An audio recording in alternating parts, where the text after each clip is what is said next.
Good day mga kabodega, welcome po ulit sa ating bike check for today. Ayan, si ating Spanker Anderson R2 po.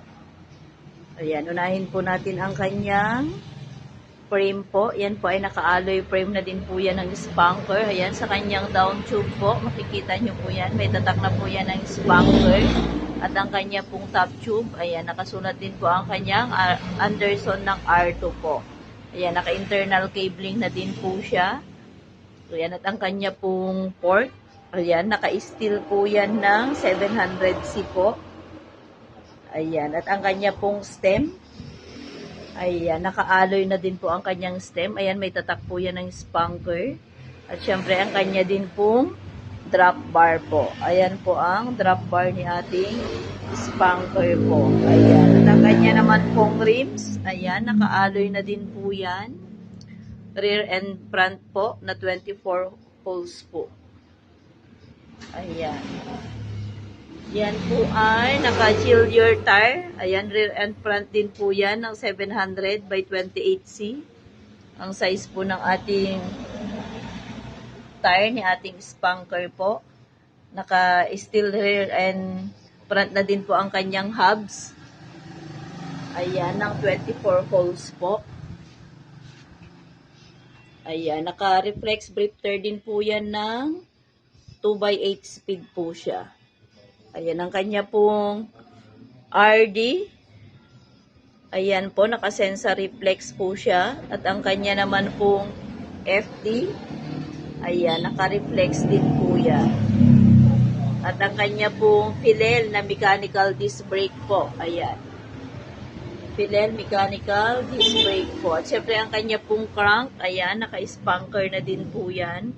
Alloy na po ang kanyang crank arm. Yan po ay 48 to 3080. Ayan, ang kanyang alloy crank arm po. 48 to 3080. Ayan, ang kanyang chain ring.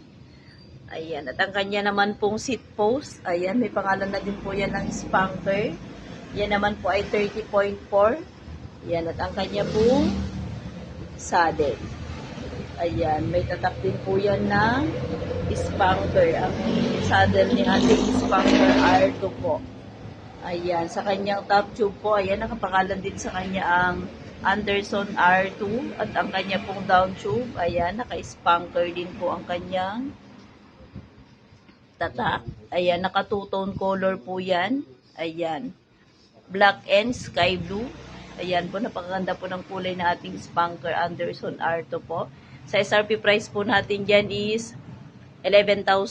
Pag tayo po ay nag-cash, ayan, 10,100 na lang po yan. Ang available po natin na size dito sa ating Bodega Bikes, ayan, size 51 po. Yan po ay 2x8 speed po sa ating Spanker Anderson R2 po. Ayan. Again po, available po yan dito sa ating Bodega Bike, sa ating Spanker Anderson R2. At syempre, hindi lang po yan dito available din po yan sa ating mga branches po. Ayan. Ang payment option po natin dyan, ayan, ang ating cash payment po, GCash, bank transfer, debit or credit po. At syempre, ang ating installment, ayan, via home credit po. Ayan, good day and God bless po. Thank you.